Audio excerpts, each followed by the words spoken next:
कुछ लोग ये कह रहे हैं कि उत्तर कोरिया के तानाशाह किम जोंग उन ने ये जो परमाणु मिसाइल का परीक्षण किया है, ये ईरान के मुद्दे पर अमेरिका और इस्राएल को सख्त संदेश है। अब ये तो चर्चा के दायरों में है, मगर यहां पर साफ तौर पर अमेरिका का दोगलापन दिखाई देता है। आपने गौर किया होगा, इसी महीने किम जोंग उन ने यह मिसाइल परमाणु परीक्षण किया, मगर ट्रंप के मुंह से एक शब्द नहीं निकला। ट्रंप ने उत्तर कोरिया पर सैनिक चढ़ाई बिल्कुल नहीं की, उत्तर कोरिया के किसी ठिकाने पर मिसाइल हमला नहीं किया, मगर वो ईरान जो बातचीत के लिए तैयार था, वो ईरान जो अमेरिका की तमाम शर्तों को मान रहा था, उसके सुप्रीम लीडर को तुमने मार दिया, उसके बेकसूर नागरिकों को तुम रोज मार रहे हो, मगर उत्तर कोरिया के खिलाफ तुम्हारी हिम्मत नहीं हो रही है कुछ करने की। क्यों? क्योंकि उत्तर कोरिया एक डिक्लेयर्ड परमाणु राष्ट्र है, घोषित परमाणु शक्ति है, वहां तुम्हारी हिम्मत नहीं होगी। और सबसे बड़ी बात, उत्तर कोरिया जुड़ा हुआ है चाइना के साथ, वहां तुम्हारी हिम्मत नहीं होगी। और यहां पर साफ तौर पर अमेरिका का दोगलापन उभर कर सामने आता है। सबसे पहले मैं चाहूंगा दोस्तों, आप CNN की इस रिपोर्ट को देखें, जहां पर आप देखेंगे कि किम जोंग उन, तानाशाह किम जोंग उन अपनी बेटी के साथ भी दिखाई देते हैं, वो बेटी जो उनकी उत्तराधिकारी हो सकती है। देखिए CNN की ये report. North Korea says it launched a barrage of a dozen nuclear-capable rockets, the third major weapons test this month. North Korean leader Kim Jong-un is seen watching the salvo. Beside him, his teenage daughter and rumored successor in training, believed to be named Kim Ju-ae. South Korea and Japan say they detected about 10 ballistic-type projectiles flying more than 200 miles before hitting island targets. Observers say the timing likely is a response to ongoing U.S.-South Korean military drills. Pyongyang considers those a dress rehearsal for war. Kim and his daughter also oversaw cruise missile launches last week from North Korea's new 5,000-ton warship. Meanwhile, South Korea's prime minister says President Donald Trump asked him at the Oval Office whether Kim Jong-un wants to meet again, maybe when he's due back in Asia later this month. दोस्तों, इस खबर के क्या मायने हैं, इसके सामरिक मायने क्या हैं, इसकी हम चर्चा करेंगे, मगर पहले एक एक करके जो बड़ी खबरें पिछले 12 घंटों में सामने आ रही हैं। सबसे पहले दोस्तों, दुबई के इंटरनेशनल एयरपोर्ट के पास एक बड़ी आग लगी हुई है ईरान के एक मिसाइल हमले में। ईरान ने यहां पर दुबई इंटरनेशनल एयरपोर्ट में जो अमरीकी इंटरेस्ट हैं, अमरीकी हित हैं, उस पर प्रहार किया है और आप देख सकते हैं यहां पर आग लगी हुई है। बताया जा रहा है कि दुबई इंटरनेशनल एयरपोर्ट के पास एक ईरानी ड्रोन में हुए हमले के बाद यह जबरदस्त आग लगी हुई है। आप देख सकते हैं किस तरह से आग का जो गुबार है वो उठ रहा है और आसपास काली रात है। यह पिछली रात किया गया हमला है और यहां पर आप देख सकते हैं किस तरह से ईरान जब चाहे अपने मिसाइलों के जरिए अमरीकी इंटरेस्ट पर, अमरीकी ठिकानों पर निशाना कर रहा है। इसके अलावा दूसरी बड़ी खबर, नेतन्याहू आखिरकार सामने आ गए हैं और जैसे कि आप इस वीडियो में देख रहे हैं, वो कॉफी पी रहे हैं। और आप जानते हैं नेतन्याहू सामने क्यों आए हैं? क्योंकि पिछले कुछ दिनों से वो गायब थे और अफवाहों का बाजार गर्म था कि एक ईरानी मिसाइल ने उनकी जान ले ली है। अब नेतन्याहू को खुद सामने आना पड़ा है और यहां पर वो कॉफी पी रहे हैं। सोचकर अजीब नहीं लगता दोस्तों, इस आदमी ने गजा में 70,000 बेकसूर लोगों को मार दिया। सबसे बड़ी बात, इनके प्रधानमंत्री रहते हुए 2200 यहूदी या इस्राएली मारे गए क्योंकि वे उन्हें सुरक्षा देने में नाकाम रहे थे। अब यह व्यक्ति यहां पर आकर कॉफी पी रहा है। यह अपने आप में बहुत कुछ कहता है, मगर आप जानते हैं वो सामने इसलिए आए हैं क्योंकि लगातार इस तरह की खबरें आ रही थी कि उनकी मौत हो गई है और वो अब सामने आए हैं। और सुनिए क्या कह रहे हैं हिब्रू में, वो जनता से करीब 20-30 सेकंड का वीडियो है, आप देखिए। מה שאלת אותי? ראש הממשלה אומרים ברשת שאתה בכלל מת? אני מת על קפה, אתה יודע מה? אני מת על העם שלי. איך הם מתנהגים, פנטסטי. אתה רוצה לספור את מספר אצבעות? אתה יכול להראות לנו? פה. פה. ראית? יפה מאוד. לחיים. חושב של המסר לאנשים שיוצאים ומתאווררים? לצאת להתאוורר, אבל ליד מרחב מוגן.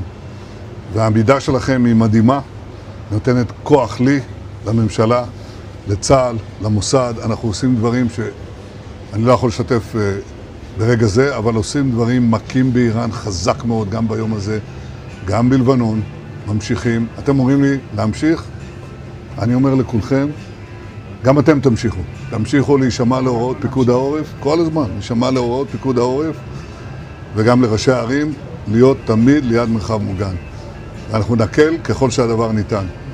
ותודה לך על הקפה, הוא מצוין. אני לא יודע לגבי הקלוריות, זה נראה לי מסוכן מאוד. और इसके अलावा एक और बड़ी खबर आ रही है। ईरान के विदेश मंत्री अब्बास अराक्ची ने ट्रंप के उस दावे को खारिज कर दिया है जिसमें डोनाल्ड ट्रंप ने कहा था कि ईरान हमसे समझौता चाहता है, ट्रूस चाहता है। अब्बास अराक्ची ने कहा कि इसका कोई सवाल ही नहीं पैदा होता। अब्बास अराक्ची ने क्या कहा कुछ देर बाद, और इसके अलावा जो अन्य खबरें आ रही हैं दोस्तों, अल जजीरा की इस खबर के मुताबिक sirens Blair in southern Israel amid warnings of new missiles from Iran. इस वक्त दक्षिणी इजराइल में सायरन बज रहे हैं। लगातार दोस्तों क्या हो रहा है, कल ही मैंने आपको बताया था कि सेंट्रल इजराइल में ईरान जब चाहे अपनी मिसाइल से हमला कर रहा है, और अब इस खबर के मुताबिक दक्षिणी इजराइल में भी सायरन बज रहे हैं। खबर एक और सामने है दोस्तों, इस वक्त की बड़ी खबर कि नेटो से डोनाल्ड ट्रंप गिड़गिड़ा रहे हैं और नेटो से कह रहे हैं कि अगर तुमने हमारी मदद नहीं की तो इसका बहुत बड़ा नुकसान होगा। ये वही डोनाल्ड ट्रंप हैं जो नेटो से निकलने की बात कर रहे थे, और अब ये नेटो से गिड़गिड़ा रहे हैं कि ईरान के खिलाफ मेरी मदद करो। और आपको समझना पड़ेगा कि डोनाल्ड ट्रंप ऐसा क्यों कह रहे हैं। डोनाल्ड ट्रंप ऐसा इसलिए कह रहे हैं क्योंकि नेटो देशों में से कम एक या दो देश इस वक्त ट्रंप से इत्तेफाक नहीं रखते हैं। इनमें से एक स्पेन है। स्पेन ने खुलकर डोनाल्ड ट्रंप के खिलाफ बगावत कर दी है और ईरान पर हुए हमलों के खिलाफ लगातार बयान दे रहे हैं, और ट्रंप को इस बात की चिंता इसलिए अब वो नेटो से गिड़गिड़ा रहे हैं। मगर सबसे पहले दोस्तों ब्रेकिंग न्यूज अंदाज में पिछले 12 घंटों में क्या हुआ आपके स्क्रीन पर।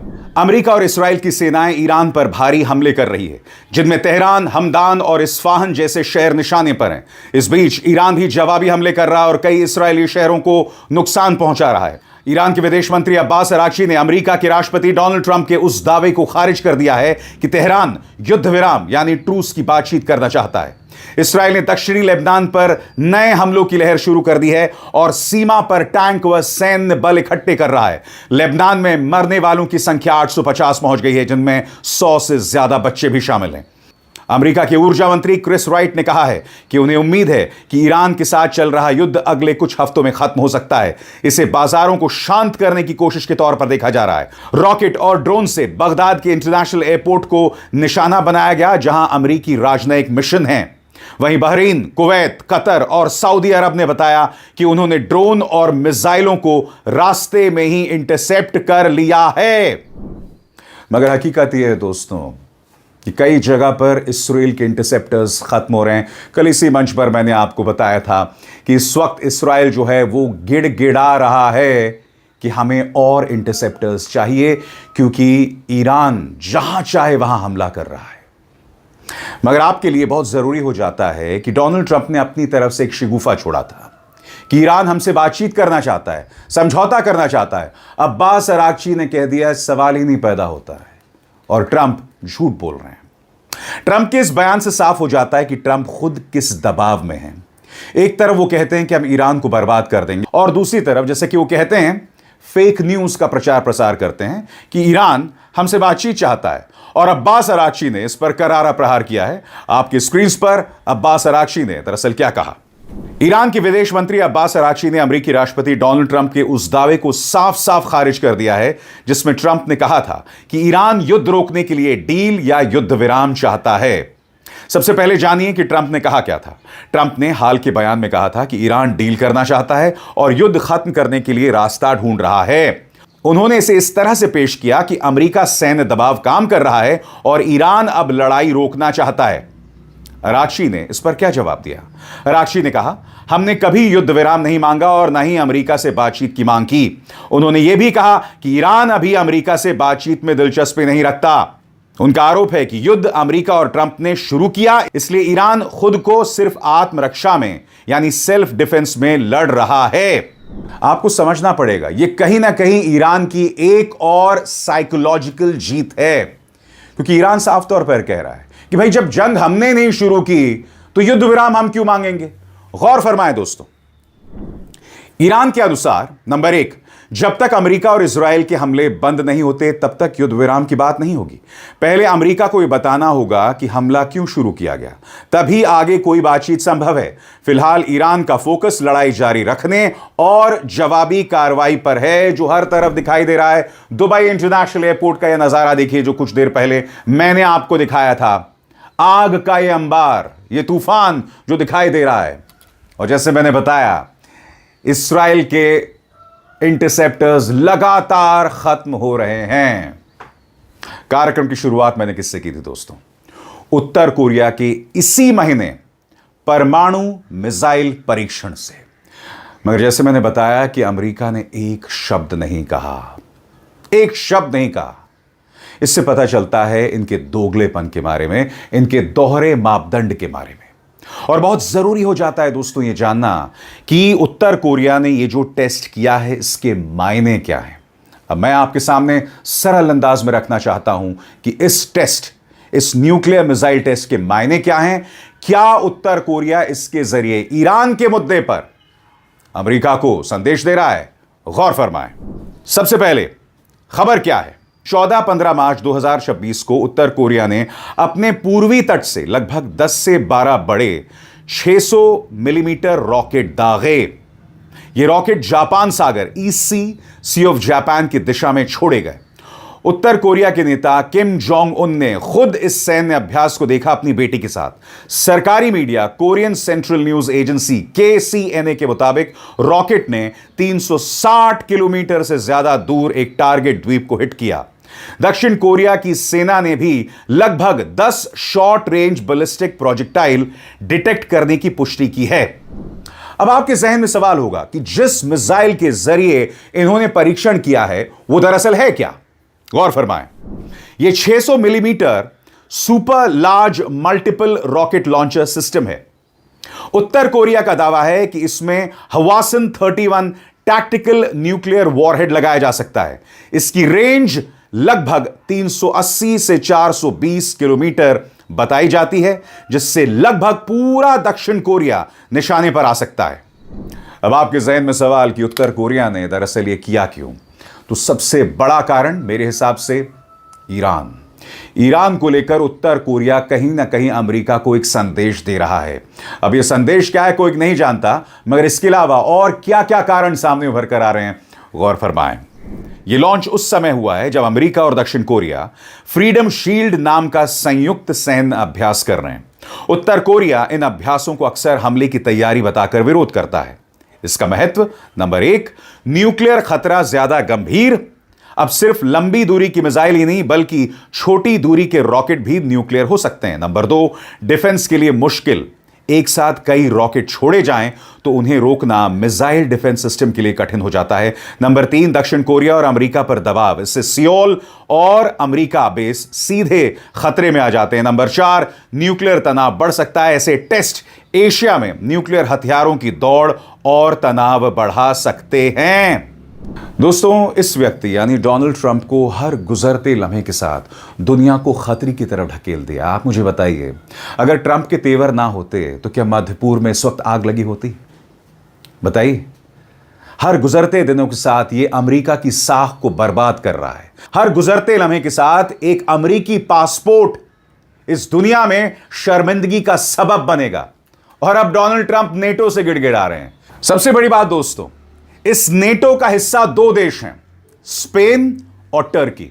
और आप जानते हैं दोस्तों, इन दोनों देशों का जो रवैया है वो इस्राइल के खिलाफ है। तुर्की लगातार इस्राइल की आलोचना करते रहता है।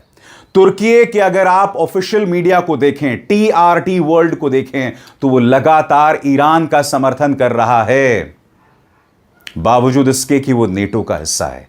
ट्रंप की बौखलाहट यहीं पर दिखाई देती है, क्योंकि अब नेटो के देश खुलकर ट्रंप के खिलाफ बोल रहे हैं।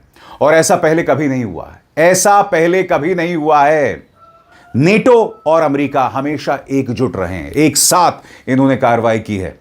मगर यहां पर साफ तौर पर दिखाई दे रहा है कि अब नेटो भी दरक रहा है, बिखर रहा है एक व्यक्ति की वजह से, और उसका नाम है डोनाल्ड ट्रंप, जो चाहता है यह दुनिया तबाह हो जाए।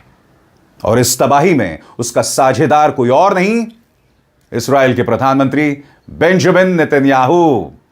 और इस मंच पर तमाम बड़ी खबरें, उसका सामरिक महत्व, उसका एनालिसिस मैं आप तक लाता रहूंगा, ये मेरा वादा है।